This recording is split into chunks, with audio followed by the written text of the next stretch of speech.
Thanks, Mr. Chairman. Thanks to the panel. Just to follow up on Senator Graham's line of questions.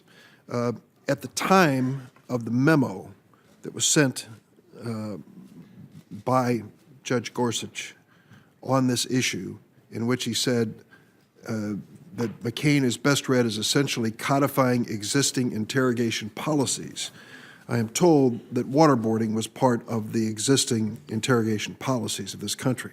Is that correct? That's correct.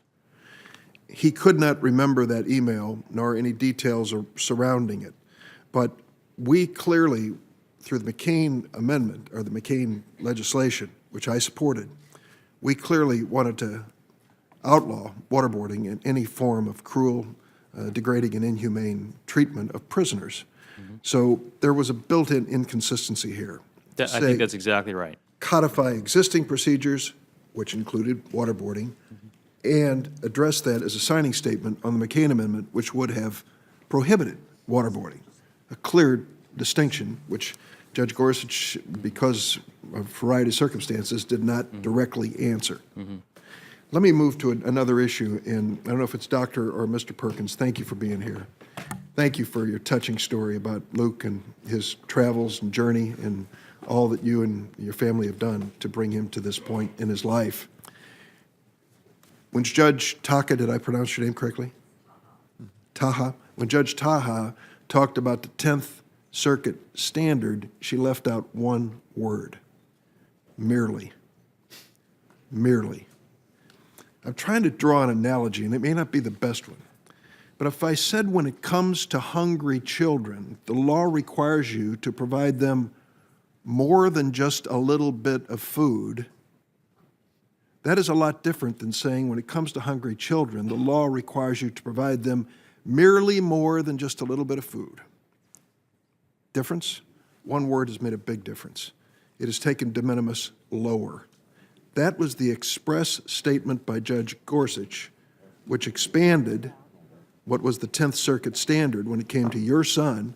It was the express phrase, merely more than de minimis, that the Supreme Court unanimously struck down yesterday, saying that means no education at all. When you saw that opinion, what was your reaction that Judge Gorsuch said he was just following 10th Circuit precedent? Well, I was devastated. At the time the opinion came out, Luke had been at Boston Higashi for 5.5 years. I knew what he had accomplished in that time, all the progress he had made, and to realize that Judge Gorsuch had, by this subtle wordcraft, taken what seemed to be making a statement that seemed to be saying he was following precedent, but actually further restricting an already restricted precedent, with, unfortunately, my son in the bullseye of that decision. It was very hard to take. Mr. Calamine, did I pronounce your name correctly? Calamine. Calamine. Mr. Calamine, I'm sure the Chicago Tribune this morning chided me, and I'm sure many of the committee members will be chided, that we spent so much time talking about a frozen truck driver. What in the world's going on here? We're talking about the Supreme Court. Why should we be talking about Alphonse Madden and whether he was facing hypothermia or frostbite? But whether we're talking about one young man, young boy with autism, or one truck driver, we're really trying to figure out this judge and what makes him tick and what his values are. And all we can rely on are really important decisions, not the routine decisions, they come and go, but the ones where you really have a moment where you have to make a call with the law and the facts that really defines you.